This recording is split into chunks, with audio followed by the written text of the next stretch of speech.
Hi everyone, in this section we're going to talk about derivatives or rates of change for functions that can be multiplied or can be thought of as a product of two functions.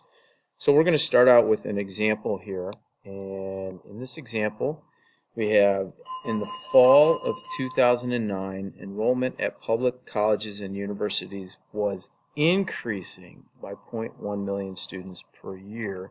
And that is indicated by the slope of the tangent line up here on the graph of S of x. Additionally, in the fall of 2009, tuition was increasing by $0.2 per year. Tuition was increasing by $0.2 per year, indicated by the slope of the tangent line on the graph of T of x, which is thousands of dollars per student versus the year. Enrollment and tuition in 2009, as well as the rate of change in enrollment and the rate of change in tuition in 2009, all affect the rate of change in total expenditures. So we're going to break this down into two parts, and in the first part we're going to talk about the consequence of increasing enrollment and the total expenditures. So if we think about this in terms of units, if we take the rate of change of enrollment, which is what I have circled in red up there, that's the slope of that tangent line, and the units for that are 0.1 million students per year, or students per year, and it's 0.1 million, and we multiply that by the tuition at the time, which is in thousands of dollars per student. What we get is we get the student unit canceling out, and 0.1 million times 4,000 is 0.4 billion in dollars per year. So the total expenditure because of increasing enrollment, or the rate of change of enrollment, is $0.4 billion per year. But we also have to talk about the consequence of increasing tuition, changing the total expenditure. Well, increasing tuition, okay, over on the right hand side, if we take the slope of that, which is $0.2 per student per year, we're just taking the y variable, T of x variable, and its units, dividing it by the x variable, which is in years, and we multiply that by the enrollment in 2009, you'll see that the units are going to cancel out, student, and 8.3 million times 0.2 thousand is $1.66 billion per year. And so we have two parts that are adding to the overall cost, or adding to the rate of change of cost in tuition, or overall expenses, and that's both of those. And the way we got those was take one function's derivative multiplied by the other function, plus switch the order of those now, the second function derivative times the first function. So literally what we come up with is this whole thing here for this particular problem, and this part in yellow is a derivative, and this part here in yellow on the other side is a derivative, and what we come up with is the total rate of change of expenditures. Well, what that illustrates is the following property. It's called the product rule for derivatives. And so if we want to take the derivative of a product of two functions, we take, by the way, I'm not a fan of this notation because it looks so much like the composition notation. F times G, notice it's not the same as what they use in our textbook, which is F OG for composition. F times G prime of X. I'm, again, not a fan of that. I prefer to write it this way right here. You take the derivative of the first function times the second function plus the first function times the derivative of the second function. Now it turns out that you can switch the order when you multiply, so you can do f prime g of x plus f of x times g prime, or you can do f of x times g prime plus f prime of x times g. And I want to do a couple of examples here. So here's an example for egg production. In March 2010, a poultry farmer had 30,000 laying hens, so 30,000 laying hens, and he was increasing his flock by 500 laying hens per month. In March 2010, the monthly laying capacity was 21 eggs per hen, and the laying capacity was increasing by 0.2 eggs per hen per month. In Part A, they ask us to use function notation to write the monthly egg production and rate of change in monthly egg production with respect to time. Align the months so that m equals 0 in December of 2009. So what they're really asking us to do in Part A is to write a function for egg production as a function of month. And we could say that that is flock production as a function of month, or flock size as a production of month, times generating capacity or egg laying capacity as a function of month. So f of m is equal to flock size based on month, and g of m is equal to egg laying capacity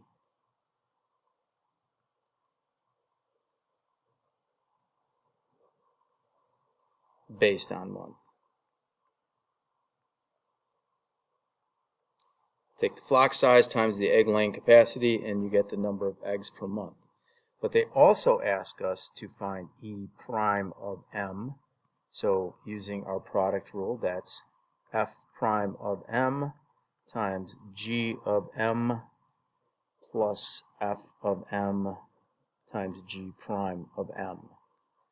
And in Part B, they ask us, how many eggs did the farm produce in March 2010? So be careful. It's not asking about a rate of change there. It's saying, what's E of 3? Because March is 3 months after December. So E of 3 is going to be f of 3 times g of 3. And if we go up to the top, f of 3 is 30,000 hens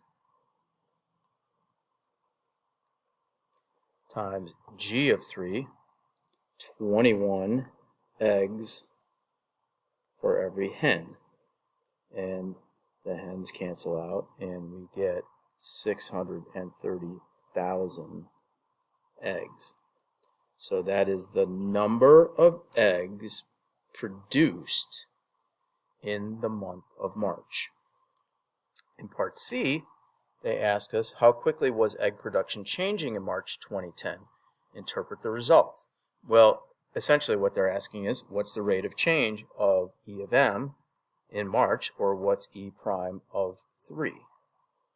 Well, E prime of 3 is going to be, from this rule right here, is going to be f prime of 3 times g of 3 plus f of 3 times g prime of 3. And from the paragraph up at the top, f prime of 3 is 500 hens per month times g of 3 is 21 eggs per hen plus f of 3 is 30,000 hens times 0.2 eggs per hen per month. And the hens units will cancel out, and the hens units will cancel out, and we will end up with an answer in eggs per month. So that is equal to 16,500 eggs per month. And what we are saying there is that the egg production in the month of March is increasing at a rate of 16,500 eggs per month. Now we're going to look at a more straightforward, just analytic function with really no context attached to it. And what we have here is we have f of x is equal to 4 times 3 to the x. G of x is equal to 5x squared.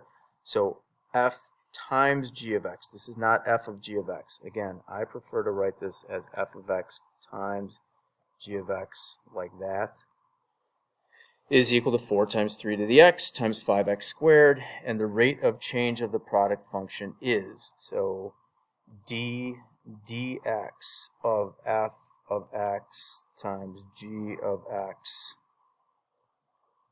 is equal to f prime of x times g of x plus f of x times g prime of x. So f prime of x is 4 times 3 to the x times g of x, which is 5x squared, plus f of x is 4 times 3 to the x. I forgot to put the natural log function in front of this f prime of x, so natural log of 3 because the base is not e, so excuse me for that. And f of x, back to f of x, it's 4 times 3 of x times g prime of x, which is 10x squared. And that is the derivative of our product, f of x times g of x. All right, back to another word problem. The number of students enrolled full-time in American public colleges and universities can be modeled by S of x, and the tuition, including required fees paid by those students, can be modeled by T of x, where x equal 1 represents fall of 2000, x equal 2 represents fall of 2002, etc. Write a model for total expenditures on tuition at public colleges. So if we call this E of x, total expenditures, is equal to S of x, how many students, times T of x, how much they're spending in thousands of dollars per student. So that's A. Part B, write a model for the rate of change. So E prime of x. E prime of x is equal to S prime of x times T of x plus S of x times T prime of x. And now we can substitute in. So S prime of x is going to be 0.76 times the derivative of the natural log, which is just 1 over x, times T of x, put that in parentheses, it's 0.19x plus 2.156 plus S of x, 0.19x, sorry, S prime of x, 0.19 times T prime of x. Sorry, I screwed that up. I should have said 0.76 natural log of x plus 6.5, that's S of x, times T prime of x, which is 0.19. And that is a function representing the rate of change of expenditures. And we're going to finish up with one more problem where it requires us to convert from a percent to a decimal. Students with financial aid. The percentage of post-secondary students with some form of financial aid has risen over the years and can be approximated by the linear model f of x, but notice that's in percent, where x equal 1 represents the fall of 2000, x equal 2 represents fall of 2001, etc. The model for the full-time enrollment in American public colleges and universities is S of x, and it's in millions of students. Write a model for the number of full-time students who have some form of financial aid. So if we were to take the percent and convert it to a decimal and then multiply it times the number of students, we can have an answer for that. So A should be, we'll call it G of x, and that is equal to the number of students, number of full-time students, with some financial aid.